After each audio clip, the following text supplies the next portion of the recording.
Nabi Yusuf menghindarnya nggak tanggung-tanggung, masuk penjara. Padahal nggak salah. Jadi kalau orang yang nggak salah di penjara, itu sudah 5.000 tahun yang lalu.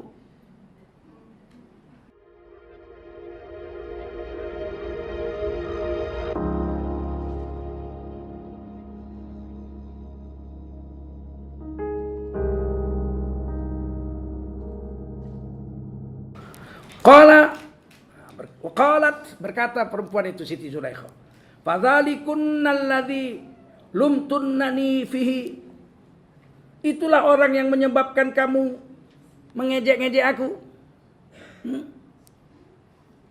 Baru sekali aja kau jumpa udah kayak gitu, udah putus tangan. Saya tiap hari ketemu, kau ejek-ejek pula aku. Kau ejek-ejek karena aku tertarik kepadanya.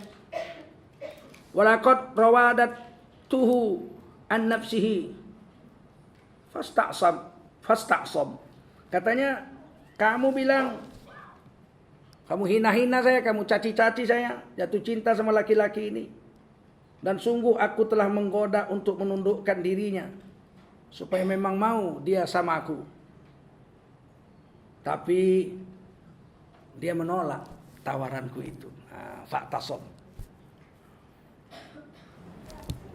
Siti Zulaikha ini bukan cuma ngajak yuk kita zina yuk, bukan gitu. Ditutup kamar, ditutup pintu jendela, tentu dia sudah berpakaian yang luar biasa, betul nggak? Udah kayak gitu. Makanya hebatlah Nabi Yusuf ini, karena yang menggoda pun istri majikannya itu istri raja. Kira-kira ada istri raja hidungnya pesek? Ada. Istri raja merongos gitu, ada nggak? Terus saya tanya, kira-kira Siti Zulaikha ini cantik nggak? Tercantik semesir. Tercantik semesir, bukan sekedar cantik.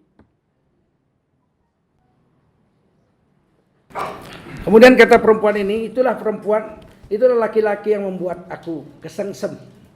Yang kamu caci-caci aku gara-gara perlakuanku itu. Udah ku ajak dia untuk mau tunduk berzina dengan aku, kira-kira gitu. Tapi laki-laki itu menolak. Fasta'sam, menolak, dia nggak mau. Memelihara diri, ini fa'tasam ini sifat Nabi maksum. Ada sifat Nabi maksum, terpelihara dari dosa. Fa'tasama ini Nabi Yusuf memelihara dirinya dari dosa. Menolak perempuan itu karena memelihara diri dari dosa. Orang yang melakukan iktisam disebut orang yang maksum. Tinggi bahasa Quran, Masya Allah. Wala in lam yaf'al ma amuruhu. Seandainya nanti ini laki-laki ini, si Nabi Yusuf ini nggak mau, tetap ngotot nggak mau untuk memenuhi hasratku yang kuperintahkan kepadanya untuk berzina dengan aku, layus jananna, pasti ini Nabi Yusuf akan dipenjara. Walayakunam minas saghirin, dan akan dijadikan, pasti Nabi Yusuf akan menjadi orang yang hina karena jadi narapidana. Jadi inilah ya, dari dulu udah terjadi itu. Udah jelas bukti mengatakan yang jahat itu perempuan itu. Betul? Nabi Yusuf tidak salah, betul? Suaminya pun tahu, betul nggak? Tapi itulah kata perempuan ini, pokoknya itulah ambisi itu. Apa namanya? Nggak dapat kau sama aku, siapapun nggak boleh dapat sama kamu. Apa itu istilahnya itu? Kalau yang tadi nggak, cinta ditolak, dukun bertindak. Kalau ini enggak, kalau tidak dapat olehku, maka siapapun tak boleh dapat sama apa, dia tidak boleh didapati orang lain. Jadi kira-kira lebih baik dibunuh aja lah ini laki-laki. Apabila dia nggak dapat sama aku, tidak boleh ada satu orang pun yang boleh memilikinya. Wah, itu kejam sekali itu ya. Jika tidak menjadi milikku, maka tiada satu orang pun di dunia ini yang boleh memilikinya. Jahat nggak itu? Itulah ambisi itu. Itulah ambisi, bukan cinta itu. Itu ambisi. Kalau cinta kan, biarlah kau tidak menjadi milikku. Yang penting engkau berbahagia. Walaupun kau harus berbahagia di atas penderitaanku, aku rela memikul. Ya, itu cinta tuh. Itu cinta itu. Tapi bodoh itu yang itu. Itu cinta. Tapi kalau jika aku tidak mendapatkannya, maka tiada satu orang pun yang boleh mendapatkannya. Itu apa namanya itu? Ambisi. Ini perempuan cinta nggak sama Nabi Yusuf? Enggak. Dia serakah. Makanya orang serakah itu pasti orang yang berambisi besar. Ambisi besar menyebabkan orang menjadi serakah. Saya bela Anda, ikhlas. Begitu menang, saya dapat kursi berapa? Kursi menteri. 10. Ya Allah. Udah jelas nampak bedanya antara ambisi dengan cinta itu, nampak? Azam dengan ambisi, nampak? Kalau kita membela orang, ikhlas karena Allah. Karena bayaran Allah jauh lebih besar. Percayalah. Bayaran Allah pasti lebih besar. Tapi kalau kita sudah dibayar sama manusia, di akhirat nggak ada apa-apa lagi. Wa malahu fil akhirati min khalaq. Di akhirat dia tidak dapat apa-apa lagi. Oh, ini memang transaksional. Akhirat lain, Bung, jangan bawa-bawa agama, Bung. Ya udah jelas memang mereka begitu. Berjuang untuk dunia seperti orang bawa senapang, mesin. Masing-masing pegang satu, udah dikokang. Kapan ini kawan-kawanku ini ku tembak? Kawan-kawannya seperjuangan itu mau ditembaknya. Karena ada ambisi, menimbulkan serakah. Saya teringat kisah Nabi Isa alaihissalam tentang orang serakah. 3 orang perampok mau merampok Nabi Isa. Nabi Isa dengan muridnya berdua. Kata perampok, serahkan semua hartamu. Nggak ada. Nabi Isa itu nabi paling miskin sedunia. Nggak punya rumah, nggak punya istri. Bajunya cuma satu. Kalau mau makan, gelasnya, kalau mau minum, gelasnya tangan. Nabi Isa. Tidur bantalnya tangan. Nabi Isa itu nabi paling miskin sedunia, dirampok pula. Di padang pasir jumpa 3 orang perampok, serahkan hartamu. Kata Nabi Isa, harta tidak ada, saya nggak punya apa-apa. Saya miskin saya. Memang Nabi Isa nabi paling miskin. Kalau Nabi Muhammad masih punya rumah, Nabi Isa nggak punya rumah. Kalau Nabi Musa masih punya gembala, masih punya kambing banyak. Nabi Isa nggak punya. Kata perampok ini, kami ini perampok. Kata Nabi Isa, kamu perlu apa? Mau apa? Barang apa yang kamu mau? Oh, yang paling mahal lah, berlian. Baik, kata Nabi Isa, duduk. Diambil pasir sama Nabi Isa. Nah, setumpuk, dielus-elus. Ya Allah, jadikanlah ini berlian. Jadi, tuh. Bercahaya mata perampok tuh. Cikrak rambutnya. Ini satu tumpuk bagi ya, kata Nabi Isa. Nabi Isa pergi dengan muridnya. Apa kata Nabi Isa? Itulah orang-orang serakah, orang-orang ambisi yang punya serakah. Nggak akan selamat itu. Terus kata muridnya, sebiji aja berlian bisa untuk seumur hidup, nggak habis-habis duitnya dimakan. Itu setumpuk. Iya, tapi itu mereka akan celaka semua karena keserakahannya.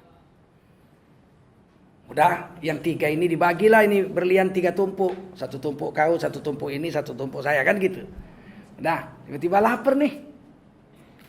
Siapa yang pergi ke kota beli makanan? Oh, saya. Ya, kamu pergi beli makanan. Ini duit, pergi beli makanan 3 bungkus ya. Ya, pergi yang 1, yang 2 tinggal, yang 2 kompromi. Ini kalau dia datang nanti kita panah aja. Mati dia, kita bacok. Biar apa, itu kan kawan kita.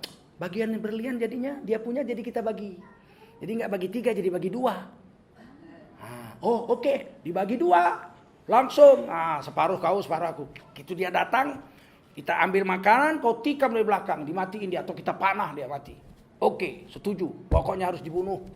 Karena berlian sudah dibagi 2. Si pembeli makanan mikir, berlian sebanyak itu kok bagi 3. Dia makan kenyang-kenyang, dia beli 2 bungkus, dia taruh racun. Kamu makan itu mampus kamu semua, itu berlian untuk saya sendirian. Begitu dia sampai bawa makanan, dipanah dia mati. Wah, mati lu, udah. Bagi nih, ayo makanan. Ya, makan mati tiga-tiga. Nabi Isa balik lagi, tuh mati. Tiga-tiga mati.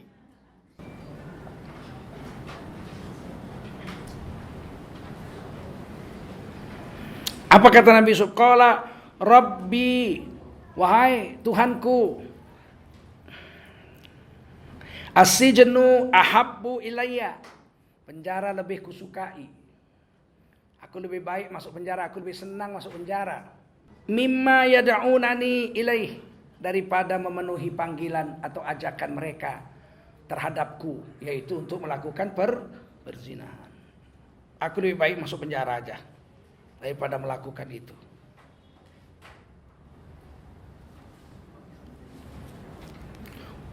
Illa tasrif anni kaidahun asbu ilaihin wa akum minal jahilin. Kata Nabi Yusuf, lebih baiklah aku ya Allah, wahai Tuhanku, masuk penjara, aku lebih suka daripada memenuhi ajakan mereka. Jika aku tidak engkau hindarkan dari tipu daya mereka, niscaya aku akan cenderung untuk jatuh ke dalam ajakan mereka. Dan tentulah aku termasuk orang yang bodoh. Itulah kecerdasan burhan itu ya. Rupanya Nabi Yusuf mengukur diri juga. Kalau tidak masuk penjara, tiap hari jumpa perempuan ini digoda lama-lama, tak khawatir terpeleset juga. Jadi ini memang jadi pelajaran lah sama anak-anak muda nih. Kalau ada perempuan mengajak kamu berzina, kamu menghindar. Menghindarnya jangan tanggung-tanggung. Terus tinggalkan aja dia jauh-jauh.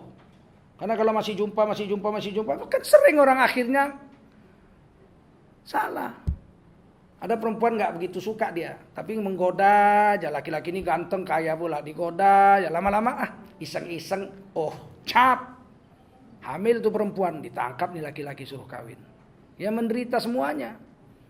Dia kawin pun dia menderita, sekian bulan dia main-main sama perempuan lain. Istrinya yang dinikah ini memang tidak disayanginya. Rusak semua gara-gara tipu daya begini. Maka memang harus menghindar jauh-jauh. Nabi Yusuf menghindarnya nggak tanggung-tanggung, masuk penjara. Padahal nggak salah. Jadi kalau orang yang nggak salah di penjara, itu sudah 5.000 tahun yang lalu. Fastajaba lahu, dikabulkan Allah lah doa Nabi Yusuf itu. Rabbuhu, oleh Tuhannya, yaitu Allah. Fasarafa anhu kaidahun, maka Nabi Yusuf dihindarkan dari perangkap tipu daya mereka, si perempuan itu. Innahu huwas samiul alim, sesungguhnya Allah maha mendengar doa hambanya dan maha mengetahui isi hati, lubuk hati hambanya.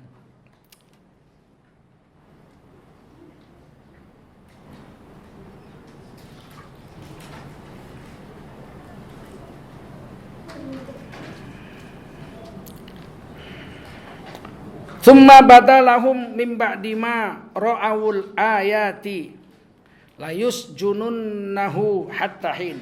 Kemudian timbullah keinginan mereka untuk mengetahui Nabi Yusuf ini betul apa enggak ini.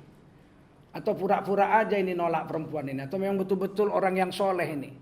Maka untuk mengetahui ini dimasukkanlah Nabi Yusuf ke penjara hatta hin, sampai pada waktu yang tertentu. Lama juga, lupa rajanya itu mempenjarakan dia, lupa. Harusnya beberapa hari, jadinya beberapa tahun. Nah, itulah kadang-kadang manusia. Tapi Nabi Yusuf selamat dengan dipenjara itu. Kadang kita memang, kadang-kadang ada orang yang dipenjara jadi selamat. Kalau tidak dipenjara tidak selamat. Terus saja jahat. Dengan dipenjara berhenti jahatnya. Orang udah dipenjara aja masih jahat kok. Betul nggak? Disogoknya kepala penjara makan nasi padang dia.